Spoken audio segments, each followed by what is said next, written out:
எகிப்தை விட்டு வெளியே வந்த பிறகு கானானுக்குள்ள நுழையிறதுக்குள்ள ஜனங்கள் சில பாடங்களை கற்றுக்கணும்னு தேவன் விரும்பினாரு.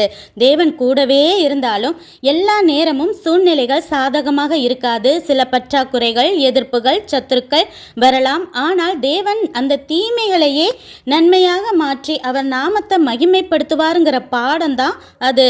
அதுக்காகத்தானே செங்கடலை யோர்தானை பிளந்தார். 40 வருஷம் மன்னாவை கொடுத்தார். தேவாதி தேவனே மலையில இறங்கி பேசினார். வனாந்தரத்திலும் நான்வெஜ் சாப்பிடணும்னு நினைச்சொன்ன காடைகள் என்ன, கண்மலையிலிருந்து ஓடிய திட்டிப்பான தண்ணி என்ன, என் ஜனங்களோ ஸ்தோத்திரம் ஸ்தோத்திரம்னு ஆர்ப்பரிப்பாங்க. அடுத்த பிரச்சனை வரும் வரைக்கும் தான்.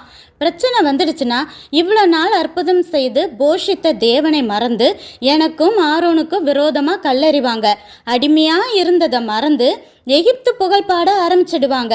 இந்த வணங்கா கழுத்துள்ள குணம்தான் இன்னும் கானானுக்குள்ள நுழைய விடாமல் தடுக்குதுன்னு புரியாத தன் ஜனங்களை எண்ணி மோசே வருந்தினார்.